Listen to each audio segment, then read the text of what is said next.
మనసుకి హ్యాపీగా అనిపిస్తుంది. ఫుడ్ మీద మంచి నాలెడ్జ్ ఉన్న పర్సన్ మన ఆర్డర్ తీసుకోవడానికి వస్తే మెనూలో ఉన్న ప్రతి ఐటెం గురించి చాలా క్లియర్గా టేస్ట్ ఎలా ఉంటుంది, టెక్స్చర్ ఎలా ఉంటుంది, స్పైస్ లెవెల్ చెప్తుంటే షాక్ అయ్యి ఎన్ని ఇయర్స్ ఎక్స్పీరియన్స్ ఉంది అని అడిగా. లేదు సార్, నేను ఫ్రెషర్ని, బట్ ఈ రెస్టారెంట్ ఓపెన్ చేయకముందే 6 months ట్రైనింగ్ ఇచ్చారని చెప్పాడు. గ్రేట్ కదా. ఇవాళ మేము గచ్చిబౌలిలో ఉన్న కో కెనడా కిచెన్ ని రివ్యూ చేద్దామని వచ్చాం. బాటిల్ వాటర్ వద్దు, నార్మల్ వాటర్ సర్వ్ చేయమని చెప్పాం. స్టార్టర్స్ లో తందూరి టైగర్ ప్రాన్ ఆర్డర్ చేసాం. పర్ఫెక్ట్ గా బాయిల్ అయ్యి వెల్ బ్యాలెన్స్ స్పైసెస్ తో ఆ తందూరి అరమ్మతో ఇంప్రెస్ చేసింది. పోర్షన్ సైజ్ ఇంకా కొంచెం ఇచ్చుంటే బాగుండేది అనిపించింది. ఈ స్టార్టర్ కంప్లీట్ చేసేలోపు bagara rice and mutton curry తీసుకుని వచ్చి, సార్ ఇది కాంప్లిమెంటరీ టేస్టింగ్ కోసం ఇచ్చామన్నారు.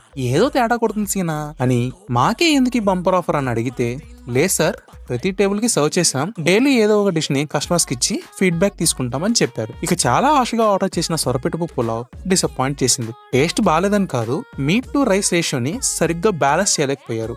రిస్క్ ఎందుకులే అని ఒక్క ఆప్రికాట్ డిలీట్ ఆర్డర్ చేసాం.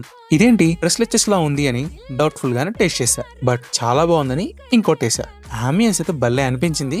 Service is good. మేము వెళ్ళినప్పుడు వ్యాలెట్ పార్కింగ్ అయితే లేదు. స్విగ్గీ డైనౌట్ లో బుక్ చేసుకోవడం వల్ల 20% డిస్కౌంట్ తో టోటల్ గా మాకు 1141 రూపీస్ అయింది. మరిన్ని హానెస్ట్ రివ్యూస్ కోసం ఫాలో అవ్వండి. నేను మీ బకాసురావు.